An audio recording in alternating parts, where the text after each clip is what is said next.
Cette émission vous est présentée et commanditée par votre Caisse populaire de la Haute-Gaspésie qui vous offre un éventail complet de services adaptés à vos besoins. 418-663-2214. Bonsoir, messieurs, dames. Bienvenue à la séance du Conseil municipal de la ville de Saint-Anne-des-Monts, séance du mois d'octobre 2020. Alors, quelqu'un propose l'ordre du jour tel que présenté. Benoît Thibault.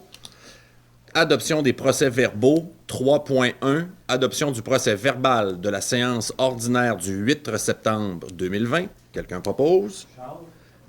Et 3.2. Adoption du procès-verbal de la séance extraordinaire du 15 septembre 2020. Quelqu'un propose? Marc. Alors, nous passons maintenant à la portion information. Quelques infos en rafale. Tout d'abord, je vais commencer, moi, avec la fête de l'Halloween. Nous sommes le mois d'octobre, alors l'Halloween est toujours le 31 octobre. Vous vous rappelez, l'an passé, on a eu le droit à une initiative citoyenne avec un groupe de bénévoles qui ont lancé les festivités, ils ont organisé la fête de l'Halloween sur la première avenue ici, la portion devant l'hôtel de ville, et que ça a été un succès magistral. Alors, le groupe de bénévoles ont voulu bien sûr renouveler l'expérience. Et avec le succès de l'an passé, moi, je peux vous dire qu'il y a beaucoup de commerçants qui ont adhéré en forme de commandite et dons. Même que le groupe de bénévoles nous a demandé, nous, la ville, d'être comme le fiduciaire. Donc, les gens, les commanditaires donnent ici à la ville, on redonne aux gens pour acheter du matériel et autres. Alors, le groupe formidable ont plusieurs scénarios devant eux, avec bien sûr l'histoire de la COVID. Alors, le dernier scénario qui pourrait être préconisé en lien avec la pandémie en question, bien, ce serait un trajet, mais en voiture. Alors, ils sont prêts à accueillir tous les petits monstres de la ville avec leurs parents en voiture de manière sécuritaire. Il y aurait des points d'entrée, de contrôle. Donc, moi, ce que je vous demande, suivez les indications, les informations du groupe de bénévoles. D'autres infos vont venir. Peut-être qu'on aura la chance de le faire comme l'an passé aussi. Alors, mais dites-vous que la fête de l'Halloween sera bel et bien présente à Saint-Anne-des-Monts sur la première avenue, ici devant l'hôtel de ville, le 31 octobre prochain. Alors, voilà. Maintenant, bibliothèque municipale. Point d'information important. Pardon, la bibliothèque a fermé ses portes vendredi dernier pour enfin refaire les boîtes pour pouvoir aménager nos nouveaux locaux, la Maison de la Culture. On prévoit une réouverture à la bibliothèque Blanche-la-Montagne en janvier. Donc, là, actuellement, ce qu'ils ont fait, ils ont fait un blitz. L'équipe a fait un blitz. Habituellement, il y a un nombre maximum de volumes que nous pouvons emprunter. Mais là, la semaine dernière, ils ont donné un blitz, ils ont fait un peu de promotion. Les gens avaient accès à en prendre plusieurs. Et le retour de ces volumes-là se fera lorsque nous allons réouvrir. Fait que ça a soulagé beaucoup de livres. Alors là, on va être en mode de faire la préparation de la fermeture et réaménager à la bibliothèque Blanche-la-Montagne. Donc, suivez les infos. C'est sûr qu'on va en faire la promotion, hein, bien sûr, lorsque nous allons pouvoir réintégrer la bibliothèque Blanche-la-Montagne. Dernier point, bien sûr, je vais vous parler de COVID. Ce qui est important à souligner, c'est que moi, j'ai fait des représentations importantes pour ne pas tomber dans le niveau d'alerte rouge, considérant la situation en Haute-Gaspésie, que depuis le 1er septembre, il y a seulement 2 cas sur le territoire. J'apprends, selon mes informations, mon réseau de contacts, que ces 2 cas, des faux positifs. Donc, il n'y a pas de cas actifs sur le territoire de la Haute-Gaspésie. Je pense que c'est important de pouvoir vivre normalement et de ne pas avoir de frein au niveau de nos commerces, nos entreprises, les emplois, les employés, bien sûr. Alors, peut-être que si la situation se porte bien en Haute-Gaspésie, c'est peut-être qu'on fait bien les choses. Alors, on a adopté plusieurs mesures, le port du masque, le lavage des mains. Alors, j'encourage la population de Saint-Anne-des-Monts à poursuivre les efforts. C'est pas voulu pour personne, cette histoire-là, mais je pense qu'on le doit à tout notre beau monde, les emplois qui y sont reliés, tout, l'école. Donc, continuons les efforts et les règles de base pour passer à travers dans la situation et de rester au niveau orange et ne pas tomber dans le rouge. C'est le message que je voulais vous lancer. Félicitations à chacun d'entre vous, parce que si on a une bonne situation, bien, peut-être parce qu'on fait les efforts nécessaires. Alors, voilà.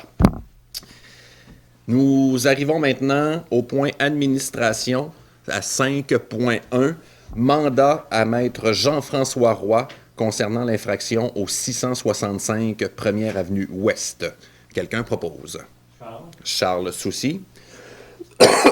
Pardon. 5.2, mandat à la firme Englobe pour une évaluation de la stabilité des sols. Donc, c'est dans le secteur Tourelle, vous savez, hein, bien sûr, la zone de glissement de terrain. Donc, on a quelques terrains de propriétaires qui sont devenus inquiets à voir au niveau de la stabilité des sols. Il y a une résidence permanente qui est sur le bord de cette zone-là.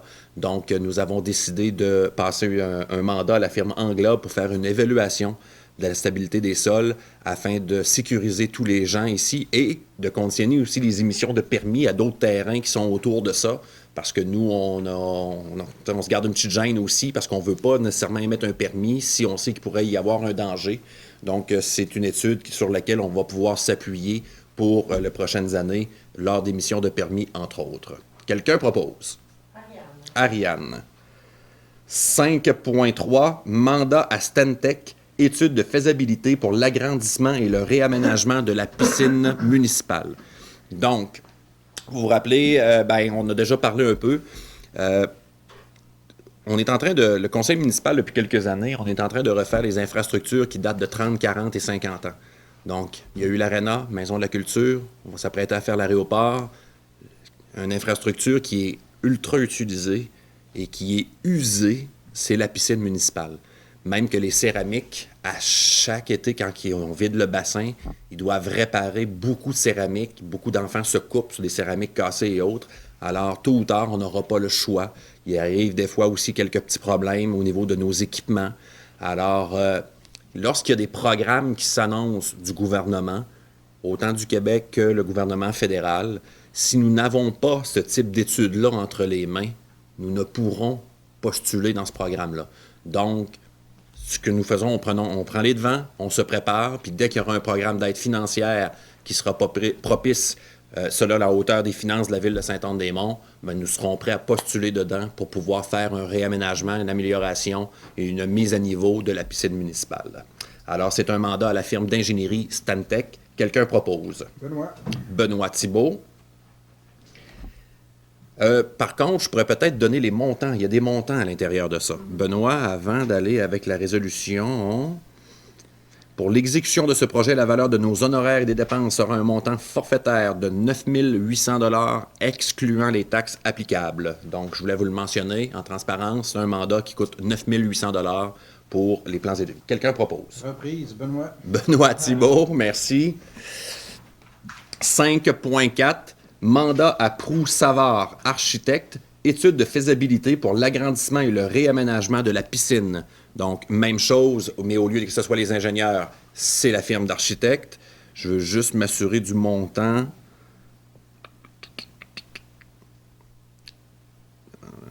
Donc, le montant est de 18 076 $ pour les plans architectes, l'étude de faisabilité pour le réaménagement mise à niveau de la piscine. Quelqu'un propose? Benoît Thibault. 5.5, nomination de M. Vincent Lepage au poste saisonnier 18 semaines de nuit. Donc, si vous vous rappelez, à la dernière séance du conseil municipal, M. Lepage avait demandé une année sans solde. M. Lepage voulait explorer de peut-être se partir en affaires. Donc, s'il est déjà dans son année sans solde et puis il s'est en allé, il est en train de prendre la relève d'une entreprise ici à Sainte-Anne-des-Monts. Par contre, l'entreprise, c'est plutôt tranquille l'hiver. Et selon la convention collective, il pourrait mettre fin à son année sans solde, démissionner de son poste à temps plein à la ville de Sainte-Anne-des-Monts et de postuler sur le poste de 18 semaines de nuit sur le déneigement l'hiver. Alors, de un, je salue qui veut quand même continuer à travailler pour nous tout en se lançant en affaires. Alors, c'est pour résolution ce soir la nomination de M. Vincent Lepage au poste saisonnier 18 semaines 18 semaines de nuit. Voilà. Quelqu'un propose? Charles Soucy. 5.6, ouverture du poste de contremaître des opérations. Donc, nous ouvrons le poste de contremaître de la ville, à l'interne comme à l'externe. Pourquoi? C'est que le contremaître qui était en place a quitté en juin dernier. Nous avons quand même passé au travers de l'été sans ouvrir le poste. Puis souvent, l'été, le type de candidates sont déjà planifiés sur d'autres entreprises dans le privé ou ailleurs. Donc, ce n'était pas une bonne période pour nous. Alors, l'automne est arrivé. Il peut y avoir des candidats potentiels. Alors, nous ouvrons le poste ce soir, autant à l'interne qu'à l'externe. Quelqu'un propose? Marc Portelance. 5.7, autorisation de signature, engagement municipal du projet Lab Nourrir Notre Monde. Donc, c'est un groupe, un OBNL indépendant, Nourrir Notre Monde, qui ont postulé sur une subvention, un programme de subvention à la hauteur de 620 quelques mille dollars. 623, Martin, je me semble, c'est pas grave, là. Donc, 623 000 dollars. Le but recherché, c'est un projet en agroalimentaire, bien sûr, c'est de doter d'infrastructures sur le territoire de la Haute-Gaspésie en lien avec l'agroalimentaire. Donc, si Sainte-Anne-des-Monts, on veut avoir la chance de peut-être avoir un projet de nourrir notre monde chez nous, dans notre ville, bien, on veut avoir l'engagement municipal où il y a un conseiller municipal qui va siéger au comité aussi de travail pour sélectionner. Je vous donne des exemples. Il y a un mouvement actuellement dans l'autonomie alimentaire. Il a sorti quelques idées, puis écoutez, ça ne veut pas dire que ça va être ça. Je fais juste vous donner des exemples de qu'est-ce qui pourrait y arriver. Il pourrait avoir une grosse serre commune pour les gens qui désirent avoir un petit lopin dans une serre pour faire pousser les légumes. Ça peut être un caveau pour l'hiver, pour entreposer des légumes à la disposition de la population. On parle peut-être d'un four à pain commun pour la population. Donc, c'est des exemples. C'est le début de la démarche. Et de là, pourquoi il va y avoir un conseiller municipal qui va siéger au comité de travail pour voir aux intérêts, bien sûr, aussi de quel type d'infrastructure que nous aimerions obtenir dans le cadre de ce projet-là pour la ville de Sainte-Anne-des-Monts. Alors, aujourd'hui, c'est l'autorisation de signature, l'engagement municipal et la nomination du conseiller qui sera au comité de travail, qui sera Charles Soucy. Alors, quelqu'un propose? Charles, on va prendre un autre proposeur, vu qu'on nomme ton nom en étant sur le comité de travail. Ariane. Merci, Ariane. 5.8, autorisation de signature d'une entente avec Hydro-Québec concernant un poteau électrique sur le lot 4 326 124. C'est une question technicalité là, avec Hydro. C'est un... Excusez-moi le terme, là. On appelle ça des fois un pardon? Un haut-banc. Ce qu'on appelle un guide. Donc, des fois, un poteau téléphone, il y a un wire pour pouvoir le solidifier. Le poteau est déjà existant. C'est un ajout seulement. Alors, eux, c'est sur un terrain de la ville. On parle, je ne sais pas si pour ceux qui se rappellent de l'ancien garage Leclerc et tout près du bloc Monseigneur-Bourdage. Donc, eux, ils font une demande par résolution d'autoriser une signature avec Hydro-Québec pour l'installation de ce haut-banc-là. Quelqu'un propose? Benoît Thibault. 5.9, pardon, nomination de M. David Castonguay au poste de coordonnateur en gestion de l'eau. C'est une très bonne nouvelle. Vous vous rappelez avec notre fameuse histoire de chloration de l'eau potable. M. Castonguay était venu nous donner un fier coup de main. Il avait accepté de venir nous trouver pour 1 an. David sortait, lui, du ministère de l'Environnement. Après son mandat d'1 an, nous, on lui a offert... pardon. On lui a offert de demeurer... Excusez-moi. On lui a offert de demeurer avec nous parce que, c'était pas un caprice, la chloration de l'eau n'était pas en marche et autres. Alors, nous, on consolide maintenant son emploi ici ce soir parce que toutes les obligations qui nous sont demandées par les différents ministères, dont celui de l'Environnement, David a sa place ici parce que sinon, on octroyait souvent des mandats à des firmes. Et David a informatisé beaucoup de services en lien avec la gestion de l'eau. Alors, ça devient un poste clé et essentiel chez nous. Nous sommes très fiers de faire sa nomination ce soir au sein de l'équipe de la ville de Sainte-Anne-des-Monts. Quelqu'un propose? Ariane Lévesque. 5.10, mandat à la firme Englobe pour une étude d'analyse de vulnérabilité de la source d'eau potable. C'est une obligation gouvernementale que David devra travailler dessus. Alors, c'est une étude que nous devons fournir pour le 1er avril prochain. Alors, le montant du mandat est à la hauteur de 32 500 $ plus les taxes. Quelqu'un propose? Ariane Lévesque. Section Trésor... Pardon. Section Trésorerie 6.1, dépôt des états financiers au 31 août 2020. Ce n'est qu'un dépôt. 6.2, approbation des écritures du journal général au 31 août 2020. Je m'informe, José, désolé.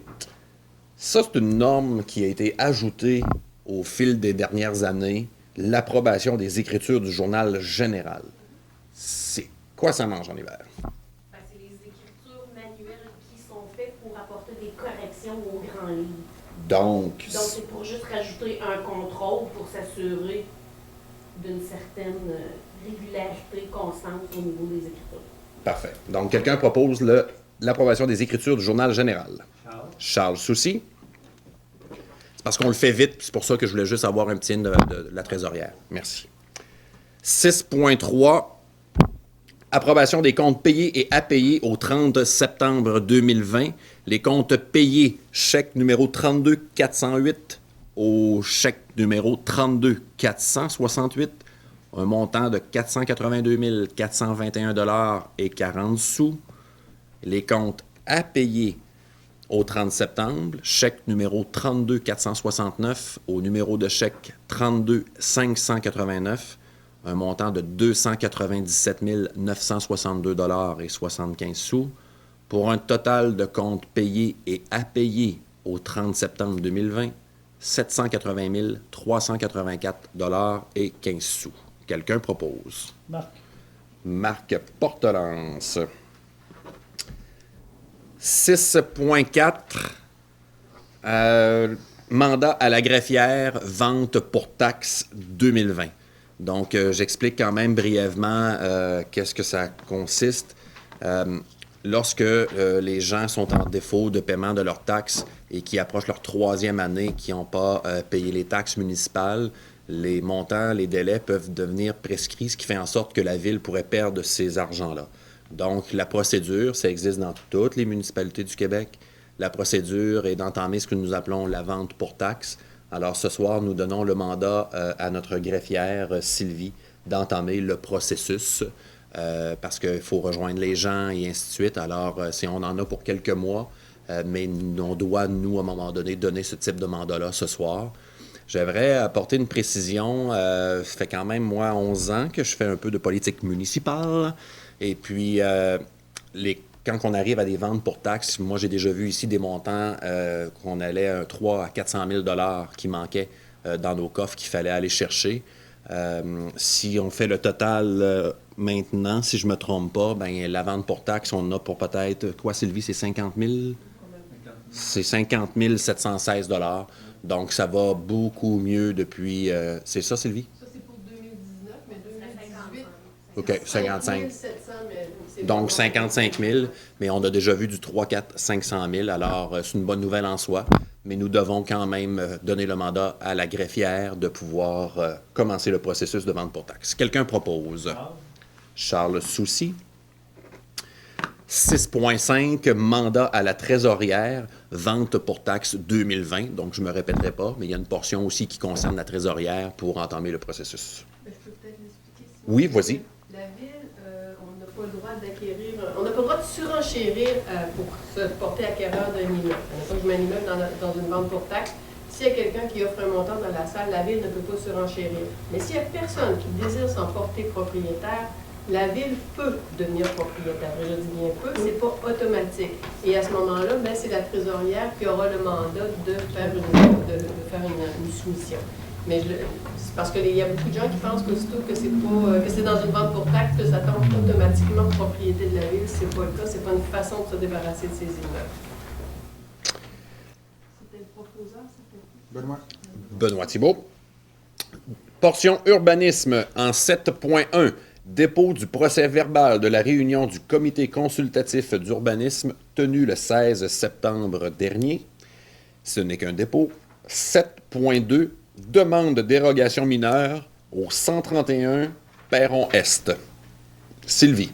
Donc, le propriétaire a construit un garage à côté, un petit garage à côté du garage qui était déjà existant. Donc, la dérogation vise à rendre conforme la construction d'un bâtiment complémentaire à une distance de 1 mètre du bâtiment principal, alors que notre règlement exige une distance de 3 mètres. C'est une question de sécurité incendie. Il faut qu'il y ait, entre un garage, un cabanon et la résidence principale, il faut qu'il y ait une distance de 3 mètres.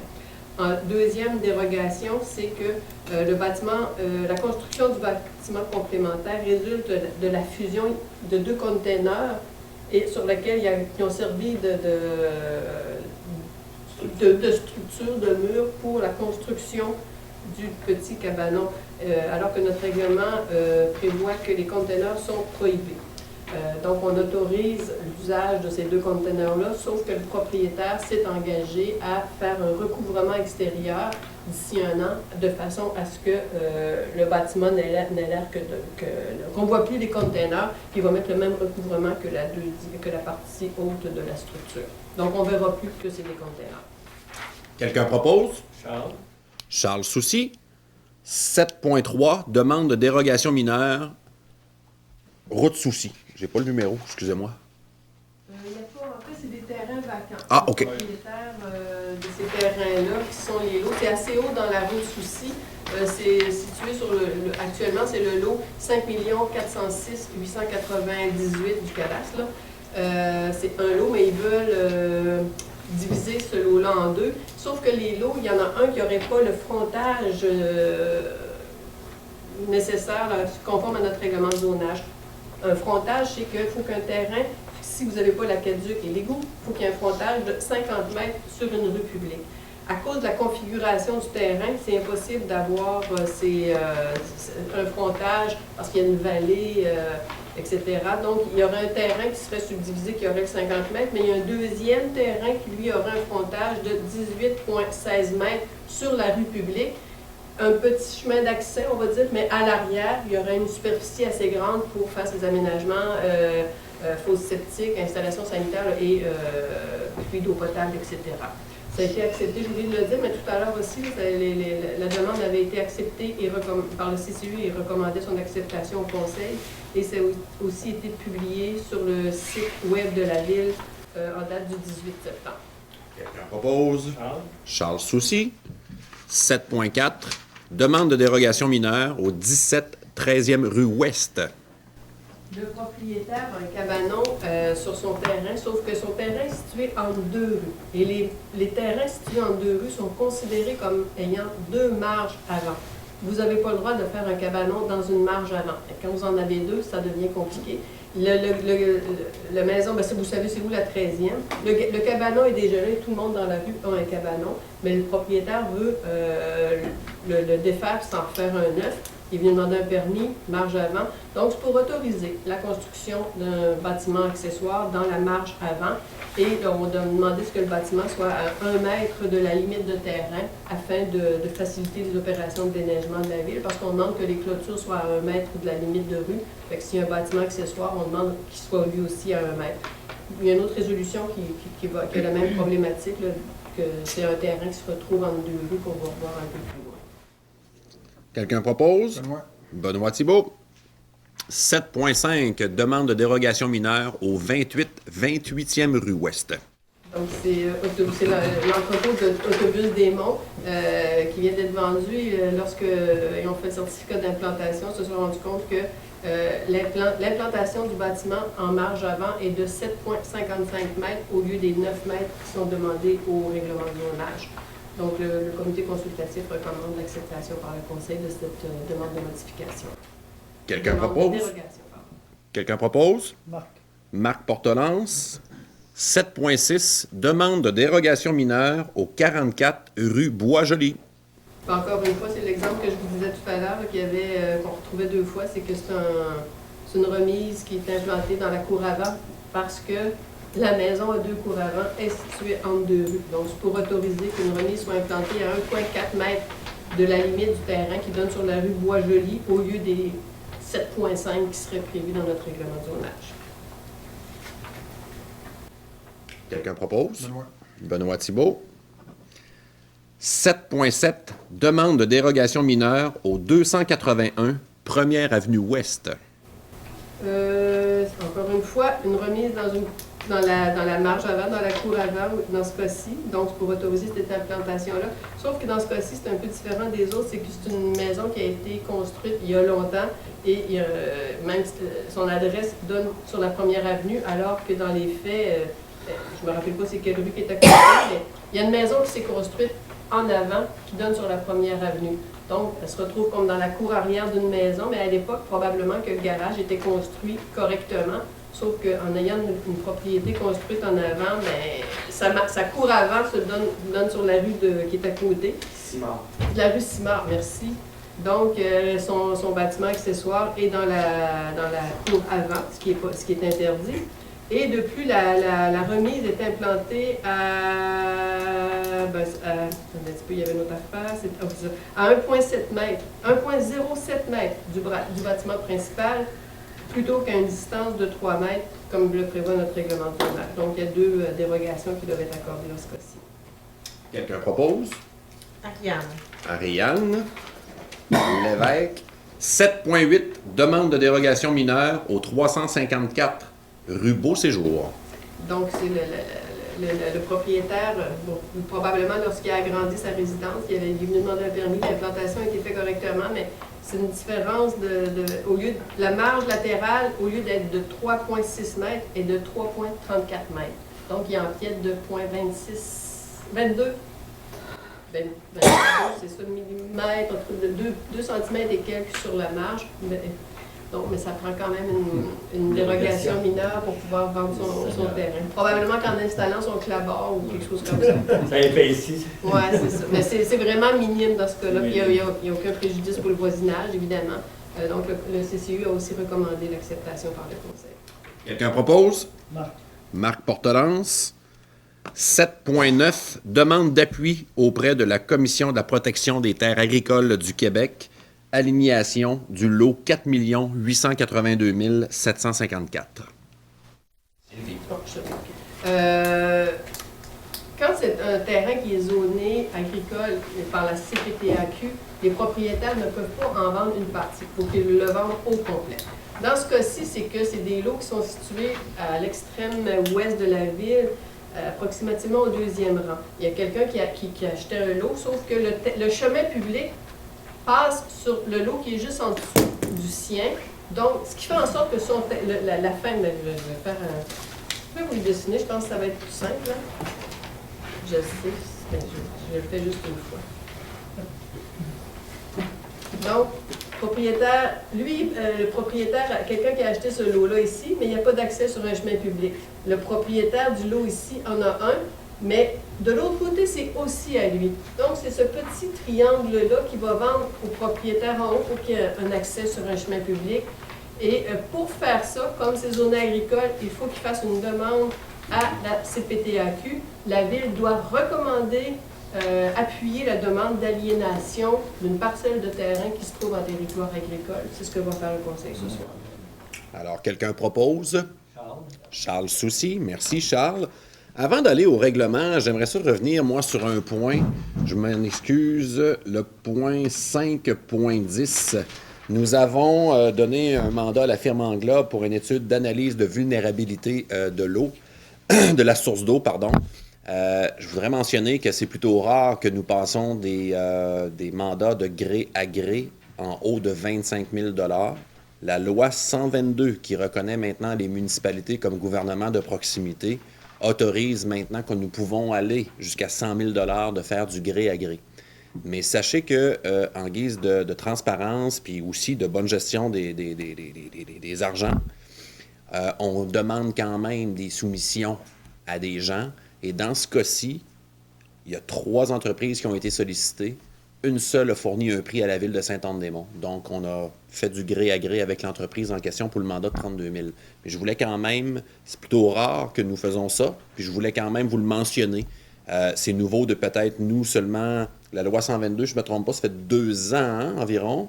Ça fait peut-être plutôt un an et demi que nous avons passé par résolution ici devant la caméra qu'on pouvait maintenant aller jusqu'à 100 000 $ pour faire du gré à gré. Puis là, tantôt, je l'ai fait vite un peu, puis c'est plutôt rare, fait que je voulais quand même vous le mentionner. Alors voilà.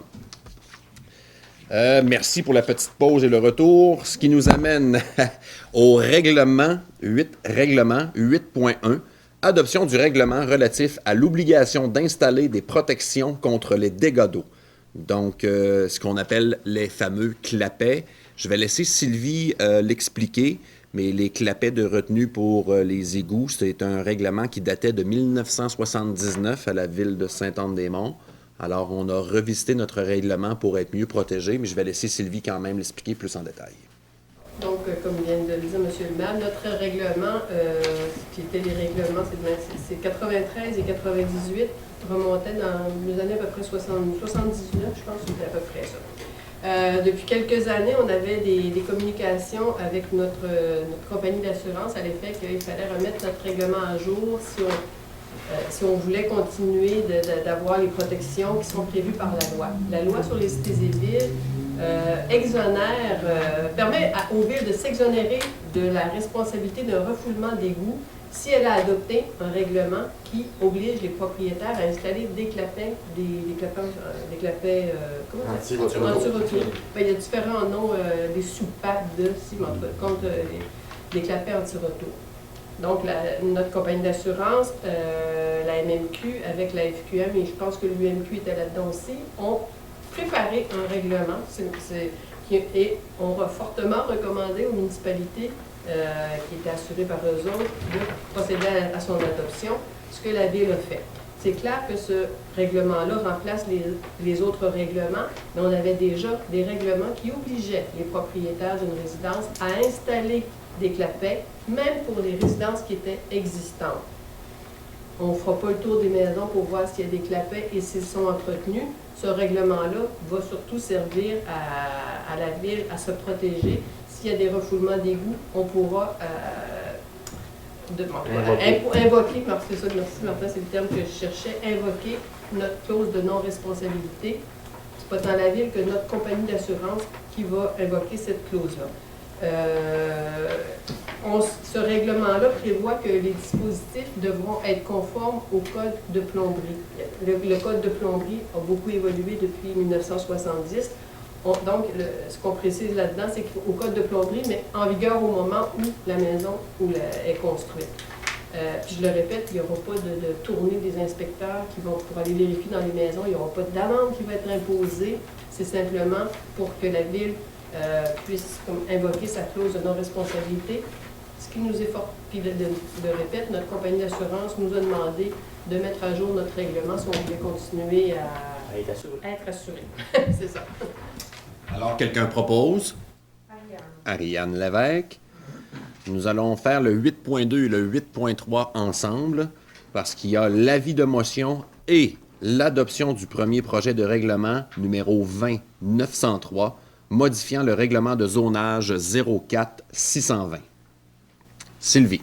Donc, le projet de règlement a 5 objectifs. Je vais vous les faire un par un. Le premier est de modifier le règlement de zonage pour permettre dans la zone de EAF 27. La zone EAF 27, c'est situé près de la station de pompage dans le secteur Tourelle. Il y en a juste une? Oui, c'est celle qui est sur le bord de la mer. Dans ce secteur-là, il y a un grand terrain sur le bord de la mer. C'est pour permettre des usages protégés de sites de chalets locatifs pour les touristes sur un seul terrain et également permettre les chalets ou résidences unifamiliales isolées ou bifamiliales isolées sur des terrains distincts. Donc, c'est pour permettre à ce qu'il y ait des petits chalets. Ça pourrait être un complexe, quelqu'un qui dit « moi j'ai 10 chalets, un à côté de l'autre », ou il peut faire séparer des terrains et les vendre ou les louer individuellement. Cet usage-là n'est pas permis. Il y a quelqu'un qui est intéressé à développer un projet dans ce secteur-là. Donc, il a demandé une modification au zonage pour pouvoir aller de l'avant avec son projet. Le deuxième but, c'est de modifier, je vais dire l'adresse, c'est une zone qui va être modifiée, mais c'est 638 Première Avenue Ouest pour permettre un meublé touristique pour les dans une résidence unifamiliale isolée. Il y a quelqu'un qui veut acheter une maison, veut la louer sur Airbnb ou à l'hôpital, peu importe, mais pour des périodes de moins de 31 jours, ce qui est interdit dans notre règlement de zonage actuellement. Donc, il faut une modification pour permettre cet usage-là. Troisième but, c'est de modifier... je vais vous donner l'adresse, c'est l'OMH. Je n'ai pas d'adresse, mais l'OMH désire transformer certaines résidences unifamiliales jumelées en résidences bifamiliales jumelées afin de répondre à une demande qu'il y a pour ce type de logement-là. C'est-à-dire que maintenant, c'est des immeubles qui sont séparés dans le milieu, il y a 2 logements. Il voudrait qu'il y ait possiblement 4 logements dans certains immeubles. Je n'ai pas d'adresse, mais c'est une demande. Je sais que c'est dans le coin de la Beauregard et de la rue Thériault où ils veulent faire ce genre de logement-là. C'est pas pour tous les immeubles, mais pour certaines de leurs propriétés. Quatrième but du règlement, ça concerne le 74 Première Avenue Ouest, qui est ce qu'on appelle communément l'ancienne prison, qui a été rachetée, qui a été réaménagée. Et le propriétaire, lui, s'est fait un logement au premier étage, mais pour le rez-de-chaussée, il veut faire un genre d'habitation collective afin de louer à long terme pour un maximum de 5 chambres avec cuisine commune et autres services communs à des travailleurs ou à des étudiants. Donc, c'est des chambres avec une cuisine il peut aussi louer pour les touristes. C'est un genre d'hébergement qu'on a peu au centre-ville, donc il vient répondre à un besoin. Et le 5e et dernier but du règlement concerne c'est un terrain qui est situé sur la rue, je vais te le dire. J'ai pas la rue, je pense que c'est la rue. C'est l'évêque, je ne suis pas certaine, mais ça concerne la zone EAF 26. Le demandeur, il y a une propriété, une maison sur cette rue-là, et il y a un terrain vacant en face, et lui voudrait se faire un entrepôt pour faire un atelier entrepôt pour faire la réparation et l'entreposage des équipements de pêche. Des prés, Rue des Prés, c'est ça. Donc, M. Méville, il veut se faire un atelier entrepôt pour faire la réparation et l'entreposage de ses équipements de pêche pour son entreprise parce que c'est un pêcheur. C'est pas permis en zone EAF. Il a même fallu que la MRC modifie son schéma d'aménagement parce que l'usage agricole était prévu, mais l'usage de pêche ne l'était pas. Donc, la MRC a fait ce qu'il fallait pour permettre à ce demandeur-là de pouvoir aller de l'avant avec son projet. Ça ne permettra toutefois pas la réparation ou la construction de navires, ni la transformation des produits de la pêche sur ce terrain-là. Ce qui est, je tiens à le préciser, parce que ça pourrait faire peur aux voisins. C'est uniquement parce qu'il y a des agrès de pêche, comme tout pêcheur, il y a de l'équipement. Lui, il veut se construire un entrepôt, puis ça va être éventuellement permis dans toutes les zones EAF pour les pêcheurs qui, au lieu d'avoir tout ça sur leur terrain, pourront se construire des entrepôts et mettre leurs équipements à l'abri pour la période hivernale. C'était les 5 modifications. Quelqu'un propose? Charles Soucy. Comme tout à l'heure, 8.4 et 8.5, on va les faire ensemble. Donc, il y a l'avis de motion du règlement 2904 ainsi que l'adoption du l'adoption du projet de règlement 2904 modifiant le plan d'urbanisme 04-626. Il est moins long. C'était le règlement de zonage et là, c'est le plan d'urbanisme. Actuellement, les usages, pêche et activités connexes ne sont pas autorisés dans les zones agroforestières. Donc, on veut modifier le plan d'urbanisme pour pouvoir faire la modification au règlement de zonage dont je vous ai parlé tout à l'heure pour le propriétaire, pour le pêcheur qui va se faire un atelier entrepôt. Donc, on va modifier le règlement pour que dans les zones EAF puissent être autorisés les usages pêche et activités connexes. Alors, quelqu'un propose? Benoît Thibault.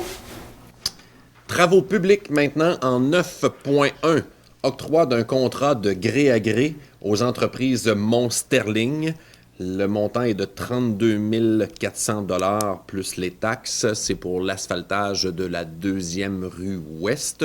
Alors, c'est plutôt comme je mentionnais tantôt, c'est rare. Enfin, on en a un deuxième, même si c'est le seul soumissionnaire au fabricant d'asphalte. Il fallait toujours faire la mécanique par résolution. Alors, ce soir, de gré à gré, l'octroi d'un contrat de 32 400 $ aux entreprises Mont-Sterling. Quelqu'un propose? Benoît Thibault.